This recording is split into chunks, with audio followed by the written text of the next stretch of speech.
Hey, you found me. What are we gonna do today? A bit of a unboxing, a bit of a maybe slightly review, maybe just a love letter to one of my favorite movies that I think gets overlooked a lot until recently, I guess. For the amount of stuff I have to show, if you can't guess, it's Tank Girl. Now, what brought this on? Well, Funko came out with a collector's edition or deluxe edition of a Tank Girl Funko Pop. So I ordered it. Of course, it's not this big. Whenever I order from Funko, I also get some mystery pops just to make it fun when I open it up. It's almost like Christmas every day. You know what I mean? So I don't know what the mystery pops are, but I do know that there's a Tank Girl pop in here, and you will see if you can tell by the art behind me, which is the original teaser poster for Tank Girl. I believe an artist named Studio 5. I actually found that one on Facebook Marketplace of all places. And then I really wished I'm gonna find out the artist name for this one and link it in the description because they do incredible work. But when the pop came out, I was like, well, I have got to do that. But also, we're gonna have fun looking at some of the mystery pops. Now, already, I love the box for the Tank Girl. Show off just a little bit of the love that I already have for it, besides my art pieces back here. I have this lovely Tank Girl signed by Ice-T. He played in Wilmington, North Carolina back in 2002, and that's the one thing that I wanted was to get Tank Girl signed. Now, sadly enough, I've met Lori Petty, and I didn't get anything signed. I didn't have my comic book. I didn't have my poster. I need to go to another convention with Lori Petty. Of course, the original Shout Factory release of the Blu-ray, which has the lovely original poster art right there. Oh, look at that. That's cute. That's a blacklight poster, by the way, and had some additional artwork on the inside. I've got the umbrella box set edition that came with a booklet, lovely new art. Tank Girl. And even though I already had those, when Eureka came out with an edition, that painting was just beautiful. I mean, that was awesome. I hate J cards, but I kept it on there. You've got the original rendition from the comic books. Because Tank Girl is one of the most comic book movies ever. I mean, they filled scenes in with artwork, primarily because they didn't have the budget to do it any other way. And listening to the documentaries on the disc and the making of stuff is great. You know, they were like, well, if we knew we were going to get a rated R, we would have done a lot of things differently. There would have been a whole lot more. They would have pushed the envelope more. But you know, they were instructed to make it PG-13, and no matter how hard they tried, they still couldn't whittle it down. So it did get an R, but you can watch all that stuff in there. My review of Tank Girl, I love it. It is, I mean, if you know what you're going into, it is based on a batshit crazy comic book, so you're going to get a batshit crazy movie. And it is disjointed, and you know, hairstyles and costumes change from shot to shot, and this is on purpose. And it gets a lot of negativity, but I don't see it that way. But of course, I love the movies that nobody else tends to like very much. I don't mean to be contrary, but it happens.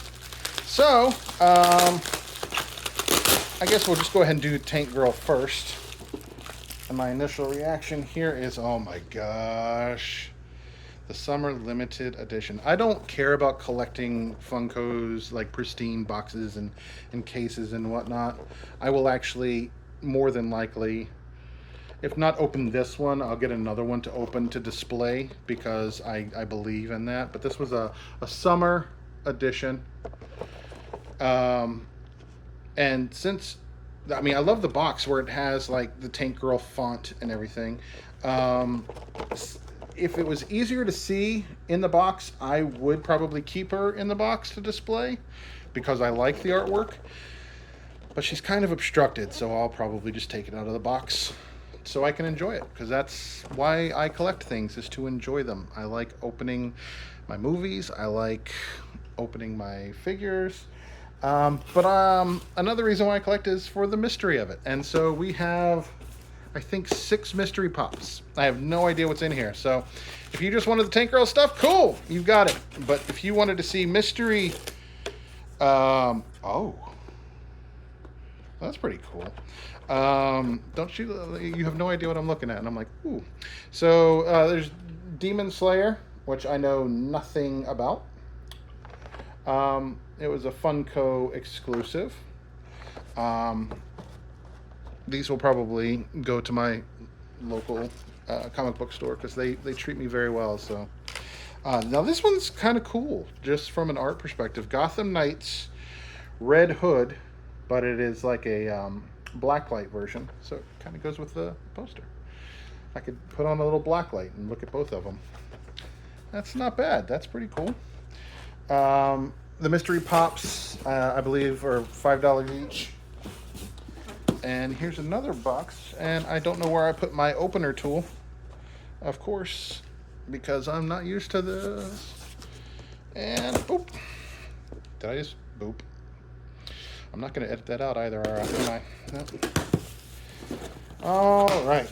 These are packaged where I can get kind of an idea just looking down at what they... I see one that I don't care for already. Ooh, and one that I really like.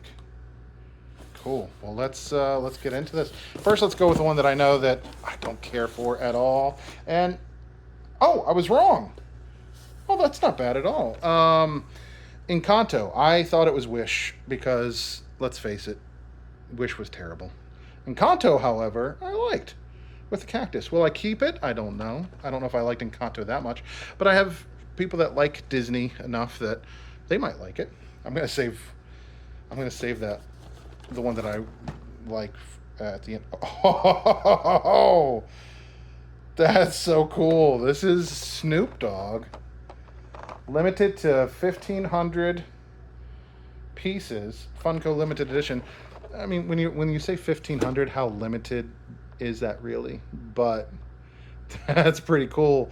There's going to be a horrible glare. I can't get around that. That's pretty. Already, this is not a bad mystery box. I've done these before. I don't care. Unpopular opinion, I don't like Dune. I've tried David Lynch's Dune. I've tried reading the book. I've tried Denis Villeneuve. I don't like Vin. But another Funko exclusive. They kind of packed this thing with exclusives, which is pretty cool. You never know what you're going to get out of the mystery boxes. One Piece, which I know One Piece exists, but I'm not familiar with the fandom. This is a Funko. Well, it's got a special barcode, but it doesn't say anything Animation Expo. It has, the hologram sticker and QR code. I don't know what kind of limited edition this was. And that's the fun part, too, is kind of looking these up after the fact and go, oh, that's cool. And since I didn't pay much for them, it's not like I'm going to try to flip them. I'm going to find people that like these things, give them to them, or give them to... Oh, God. So first I was like, I don't care so much. And then I was like, oh, that might be cool. And then I looked at it. That's an ugly pop. It's Simba flocked, so it's fuzzy, but it's just, oof. That is not a good looking figure. Another exclusive to the Funko headquarters. They're getting rid of all their exclusives, I guess. And then the one that I think is awesome, which I could do a whole other thing on, but that is the red molding grabber from the Black Phone. Now, I'm a huge Stephen King fan. I'm now a huge Joe Hill fan, his son. And the Black Phone is based on a short story he wrote. But not only that, this movie was filmed in the town that I live, because Wilmington, North Carolina, has quite a fantastic filming community, and a lot of that is steeped in horror, which I have researched ad nauseum. I just am astounded as to the relevant horror films that have been filmed here. But the red mold grabber I've almost purchased on its own several times, so to get that in the mystery box was pretty cool. So yeah, a little weird. Tank Girl to Pops to the Black Phone. That's what I do. Talk about whatever I want to. We'll see what happens next time. Let's see if it's another unboxing or if I have something that I want to talk about. But until then, have a great day.